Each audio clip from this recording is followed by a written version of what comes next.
Boa tarde. Iremos apresentar um artigo sobre forma de avaliação da segunda unidade da disciplina de metabolismo microscópico, que tem sobre a orientação da professora Magnólia Fernandes e Maria Celeste. O título do artigo é Importância da microflora intestinal, que tem como autora Kátia Galeão e Eti Alto. Os componentes são eu, Jaiane Maiara, eu, Emanuel Gomes de Farias, Fabiana Borges de Oliveira, Eliana Alves Lara. 1985, Luiz Pasteur expressou seu ponto de vista sobre a importância das bactérias. Ele acreditava que não haveria vida sem micróbios. No entanto, depois de alguns experimentos, veio de encontro os experimentos em animais germ-free, são animais totalmente livres de microbiota, isto é, isentos de quaisquer parasitas internos e externos, sejam elas protozoários, fungos, vírus, etc.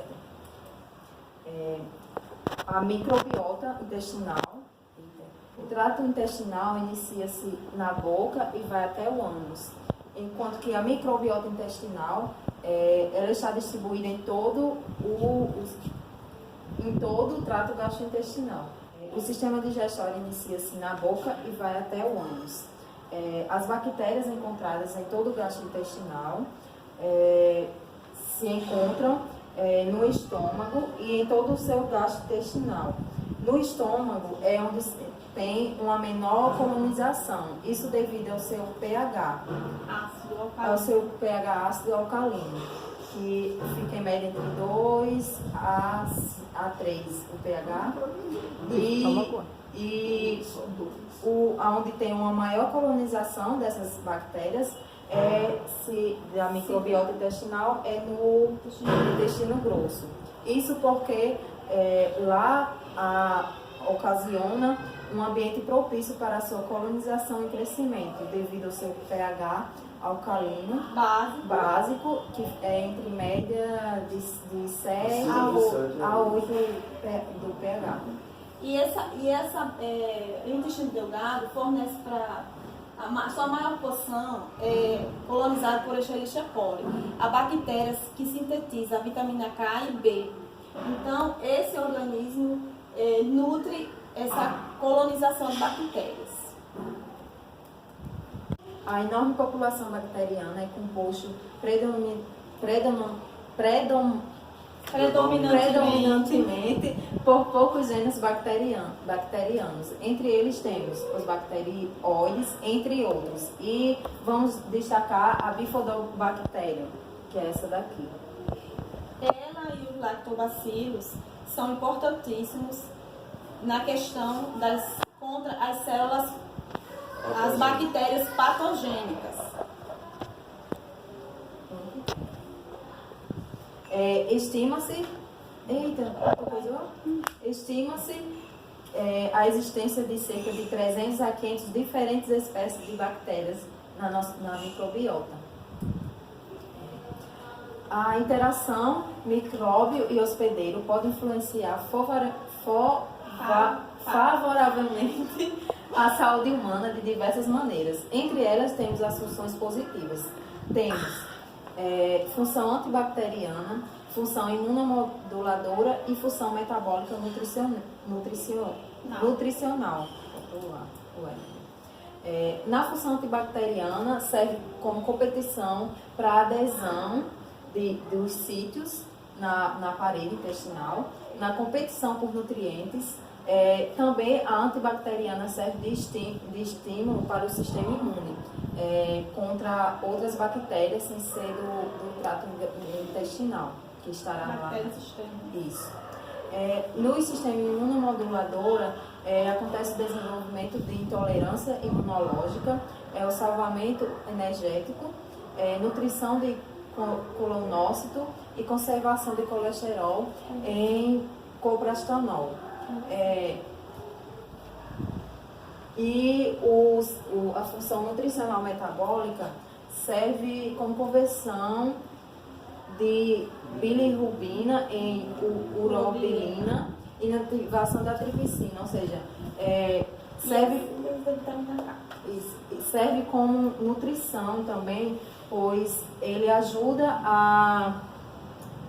Não é como enzima, como é que se diz? As bactérias servem como ajuda na absorção dos nutrientes dos A alimentos. síntese de Na nutrientes síntese, e isso. vitaminas. Ajuda na absorção. É. Isso.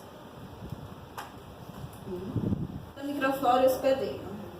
Como o slide está mostrando, que para haver o equilíbrio na microbiota intestinal, a quantidade de prebióticos, probióticos e simbióticos, no caso as bactérias benéficas, tem que ser maior ou igual às bactérias patogênicas. Senão, pode ocorrer... Chega, eu estou voltando. Isso. As doenças decorrentes do desequilíbrio da microflora. No caso aqui, a gente trouxe a enterocolite necrosante, a doença inflamatória intestinal e a atopia. Na enterocolite necrosante, é uma doença que acomete principalmente os recém-nascidos. Entre 75% a 90% de recém-nascidos com baixo peso, com a flora intestinal ainda não completa, sofredores de hipóxia, isquemia intestinal. Então, a doença é multifatorial e está associada à questão das bactérias patogênicas na microbiota intestinal. Na doença inflamatória intestinal, que é uma doença inflamatória contínua, ou pode ser da totalidade ou parte do trato gastrointestinal, ela também está associada ao desequilíbrio das bactérias apatogênicas. No caso, da Escherichia coli e da Bifidobacterius. Quando acontece uma queda dessas bactérias apatogênicas, ocorre o desequilíbrio na microbiota, causando essas doenças inflamatórias. Outra também, que está sendo motivo de muito estudo ultimamente, são as atopias. No caso aqui, a atopia gastrointestinal, que é uma doença multifatorial. Essas aqui também são multifatorial, tanto a enterocolite como a doença inflamatória são doenças também multifatorial e pode ter base genética também. Na atopia, retomando aqui, ela é uma doença também multifatorial, com base genética, e ela tem a predisposição de desenvolver manifestações alérgicas e intolerâncias. No caso, as intolerâncias estão associadas a proteínas.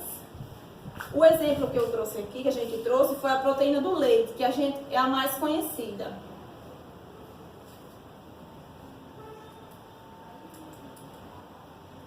E agora o colega vai entrar no processo de instalação da microflora. O processo de instalação da microflora intestinal ocorre desde que a criança nasce. A partir do nascimento, ela vai criando uma certa resistência a partir da amamentação da mãe e do meio ambiente, o qual ele já vai passar a conviver.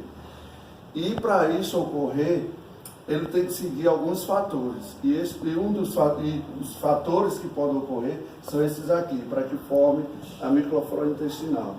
A partir da contaminação do ambiente, que se esse ambiente for muito contaminado, ele vai absorver maior quantidade de doenças e a partir dessas doenças ele vai criar uma certa imunidade.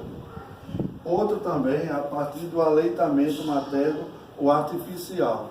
Se essa criança for amamentada a partir do aleitamento materno, que é o leite da mama, da mãe, ela vai criar maior quantidade de anticorpos do que o leite artificial, que é industrializado.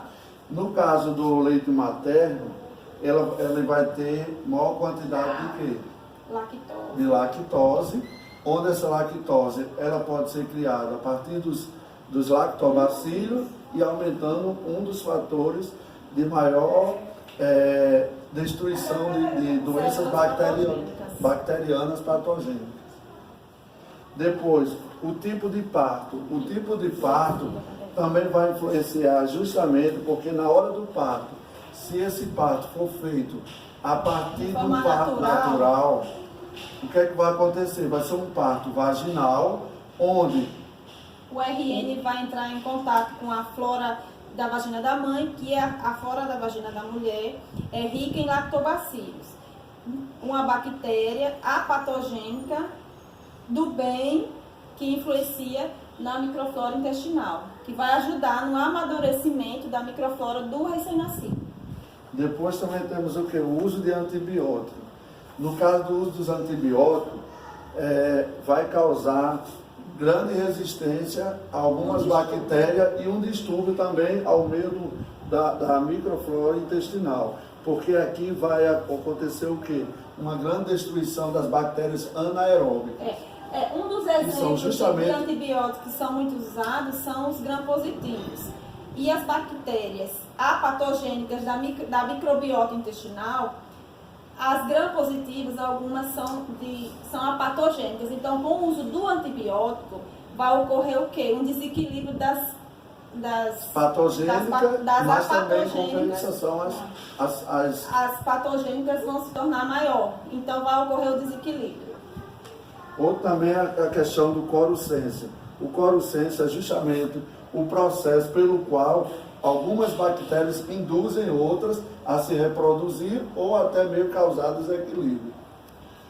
Outra parte também é o sistema imune, que está ligado à microflora intestinal, porque esse sistema imune é justamente com relação à imunidade. Essa imunidade vai se criar um antígeno e um anticorpo, onde esse anticorpo vai ser produzido a partir da imunoglobulina A, que é produzido pelo linfócito B, que vai estar ligado também a reações antialérgicas. E um dado que a gente tem que lembrar sempre, que 80% do nosso sistema imune está ligado à microflora intestinal.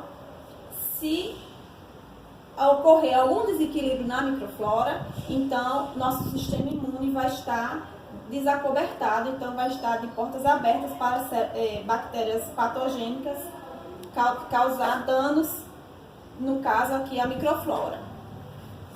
Outro fator também é o fator genético, onde essas bactérias vão justamente adquirir uma forma de maior aderir ao trato gastrointestinal, nas mucosas do intestino, toda parte do trato gastrointestinal. Esses daqui são justamente os fatores que regulam a colonização das bactérias, ou seja, onde elas fazem maior simbiose e se reproduzem justamente para combater as bactérias patogênicas.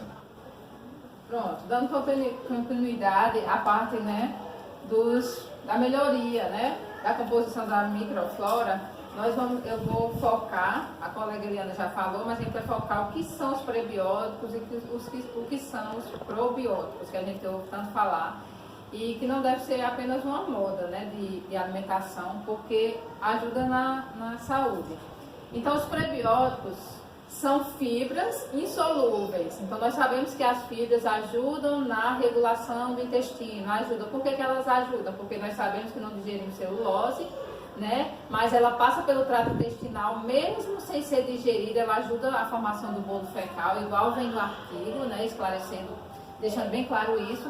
Então, ela facilita, além dessa questão de controle do triglicéridos, controle da glicemia, ela ajuda nessa formação do bolo fecal.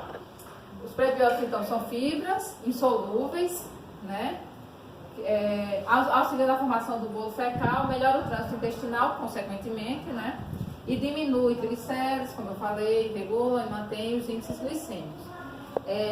Os probióticos são aqueles que a gente ouve mais falar, os mais famosos, né? Os probióticos são os lactobacilos, as bifidobactérias que a gente ouve falar sempre, muito associada a quê? Aos produtos lácteos, né? Iogurtes, Yakults, leites fermentados, né? Aqui a gente colocou algumas marcas, mas basicamente a gente ouve falar muito nos probióticos, né? Que são esses mais industrializados. E os prebióticos, que são esses mais de origem vegetal, a gente ouve falar mais como prebiótico, mas eles podem transformar-se em probióticos. E o que é interessante, eu coloquei aqui a figura do chucrute. O que é um chucrute? Ele é um probiótico natural. A partir do repolho, a gente tem um exemplo aqui, esse é com repolho roxo. Esse aqui foi com repolho roxo. O que a gente faz? A gente apenas corta o repolho com um pouco de sal e deixa num ambiente escuro por uma semana. Coloca, por exemplo, esse meu dentro do fogão e você tem um probiótico natural. Isso está sendo muito estudado, não só no Brasil, mas no mundo inteiro. Por quê? Porque, igual já se falou das atopias, existe um grande número de alergias e intolerantes no mundo. Então, existe gente que tem dificuldades, que é o meu caso, sou intolerante à lactose, então, que não consegue digerir produtos lácteos. Ou, por exemplo, não querem, né? Existem os veganos, a gente sabe que eles têm, por questões culturais, alimentares, eles não desejam consumir alimentos de origem animal. Então, a gente consegue produzir a partir de vegetais probióticos, né? Transformando o prebiótico, que já tem uma função bacana, transforma num probiótico. Pode passar. Pronto, aqui é apenas um artigo extra que eu venho lendo, eu tenho interesse nessa área desde que descobri que sou intolerante.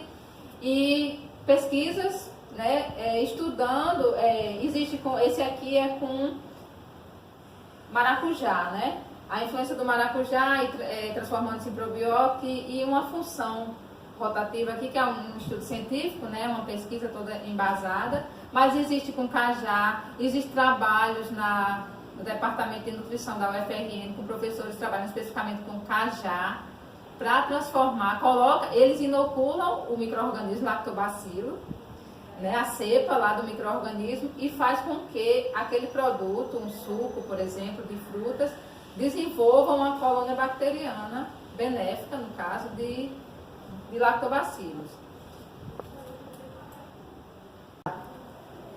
Pronto, aqui nós trazemos a conclusão do artigo, né? Então, o que remeteu, as autoras colocaram. A instalação da flora intestinal é precoce, sofre influência do hospedeiro, bactérias e meio ambiente. Várias ações bem estabelecidas, tanto as benéficas de proteção anti-infecciosa e metabólica, como algumas deletérias e as infecções, e o uso de prebióticos e probióticos na alimentação. Aqui são algumas referências que a gente utilizou, né, baseado para fazer nossa pesquisa, nossos slides. E a gente gostaria de encerrar justificando o porquê de ter escolhido esse artigo.